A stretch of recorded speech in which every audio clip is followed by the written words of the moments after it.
kelompok 10 ingin mempresentasikan perihal pelaporan segmen dan pusat investasi. Dengan saya, Ika Susanti, dan sebelah saya dengan Khairul Nasikin. Dan saya Zenia. Pusat investasi merupakan pusat pertanggungjawaban yang bertugas untuk mengatur investasi guna mencapai laba yang seoptimal mungkin. Kewenangan pusat investasi adalah menyangkut pengelolaan laba yang terdiri atas pendapatan dan biaya, serta mengelola aset yang dipergunakan untuk memperoleh laba. Dengan demikian, pusat investasi diukur prestasinya berdasarkan perbandingan antara laba yang diperoleh dengan aset atau investasi yang dipergunakan. Adapun tujuan penilaian kinerja pusat investasi antara lain yang pertama, menyediakan informasi bermanfaat dalam pengambilan keputusan mengenai investasi yang digunakan oleh manajer divisi dan memotivasi mereka untuk melakukan keputusan yang tepat. Kemudian yang kedua, mengukur prestasi divisi sebagai kesatuan usaha yang berdiri sendiri. Kemudian yang tujuan yang ketiga, menyediakan alat perbandingan prestasi antara divisi untuk penentuan alokasi sumber ekonomi. Penilaian kinerja pusat investasi ada dua, antara lain penilaian kinerja pusat investasi dengan metode biaya variabel dan biaya penuh.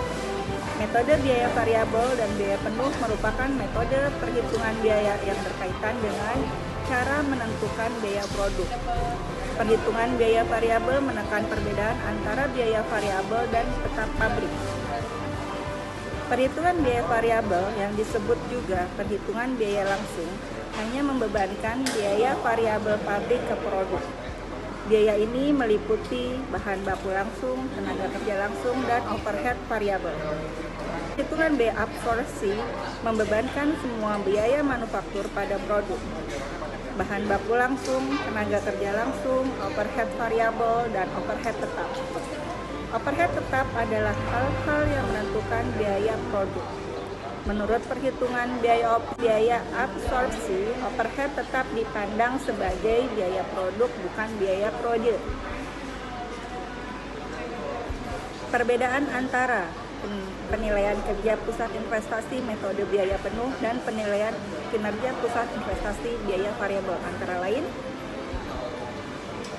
biaya penuh, biaya produk terdiri atas bahan baku langsung, biaya tenaga kerja langsung, biaya overhead atau tetap dan variabel. Biaya periode terdiri atas beban penjualan dan beban administrasi. Yang kedua, biaya variabel. Biaya produk terdiri atas biaya bahan baku langsung, biaya tenaga kerja langsung, biaya overhead variabel. Biaya periode terdiri atas beban penjualan, biaya overhead tetap, dan beban administrasi. Proses penyusunan penilaian kerja meliputi: 1. Menggali terlebih dahulu tujuan yang ingin dicapai oleh organisasi dengan adanya sistem penilaian kerja yang akan disusun. Kedua, menetapkan standar yang diharapkan dari suatu jabatan, sehingga akan diketahui dimensi-dimensi apa yang akan diukur dalam penilaian kerja. Langkah berikutnya adalah melakukan penilaian kerja terhadap pegawai yang menduduki suatu jabatan. Yang terakhir, hasil dari penilaian kinerja selanjutnya dianalisa dan dikomunikasikan kembali kepada pegawai yang dinilai agar mereka mengetahui kinerjanya selama ini serta mengetahui kinerja yang diharapkan oleh organisasi. Selanjutnya, laporan laba rugi dengan menggunakan biaya variabel dan biaya penuh antara lain terdapat 3. Yang pertama yaitu metode perhitungan biaya variabel dan biaya penuh dapat mengakibatkan angka laba besi yang berbeda. Yang kedua yaitu perbedaan tersebut terjadi karena jumlah overhead tetap yang diakui sebagai beban kedua metode.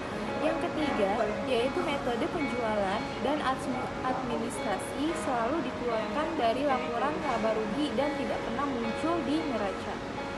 Hubungan antara produksi dengan penjualan dan laba rugi antara lain terdapat 2. Yang pertama yaitu hubungan antara laba rugi menurut perhitungan biaya variabel dan laba menurut perhitungan biaya penuh berubah ketika hubungan antara produksi dan penjualan berubah.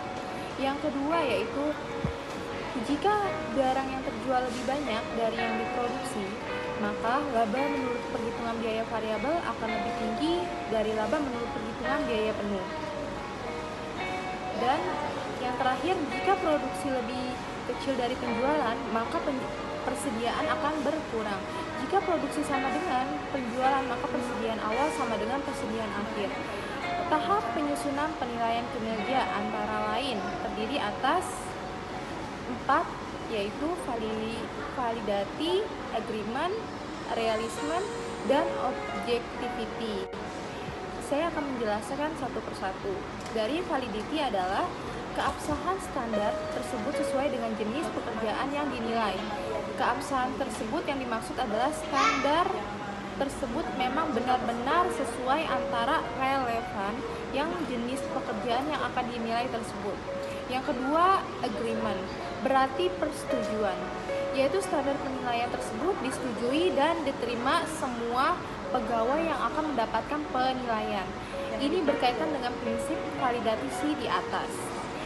Yang ketiga yaitu realisme, berarti standar penilaian tersebut bersifat realistis, dapat dicapai oleh para pegawai dan sesuai dengan kemampuan pegawai.